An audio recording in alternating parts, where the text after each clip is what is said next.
Ratusan warga di Kecamatan Baitussalam, Aceh Besar memperingati hari lahir Nabi Muhammad SAW yang digelar di kantor kecamatan setempat. Selain silaturahmi dan bentuk rasa syukur, Maulid diharap menjadi ajang mendoakan warga Palestina yang kini menghadapi kekejaman Zionis Israel. Dimeriahkan penampilan grup zikir peringatan Maulid Nabi Muhammad SAW 1445 Hijriah digelar di kantor Camat Baitussalam, Aceh Besar. Sejak pagi, ratusan warga mulai berdatangan guna mengikuti serangkaian kegiatan peringatan Maulid yang digelar hasil kerjasama aparatur dari 13 gampung di Kecamatan Baitussalam bersama pegawai kantor camat setempat. Sejak pagi, mereka telah disibukkan dengan mempersiapkan menu khas Aceh, kuah belangong, guna dinikmati bersama warga yang hadir. Tak hanya aparatur dan tokoh masyarakat, Maulid juga dihadiri sejumlah pimpinan pondok pesantren, Ketua DPRK Aceh Besar Iskandar Ali, serta unsur Forkopimcam Baitussalam.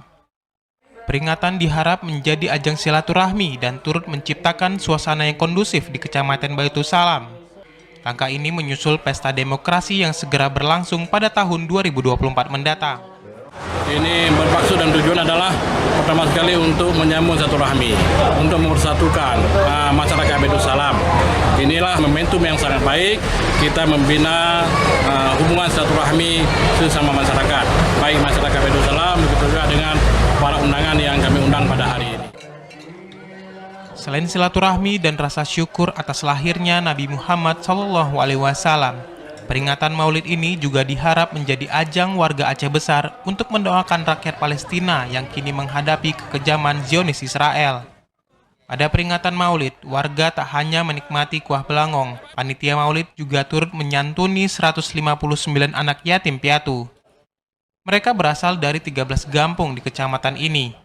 Peringatan Maulid yang digelar mendekati ajang pesta demokrasi pemilu 2024 ini diharap turut menjaga situasi di Kecamatan Baitussalam. Dari Aceh Besar, Arman Konadi, TVRI Aceh melaporkan.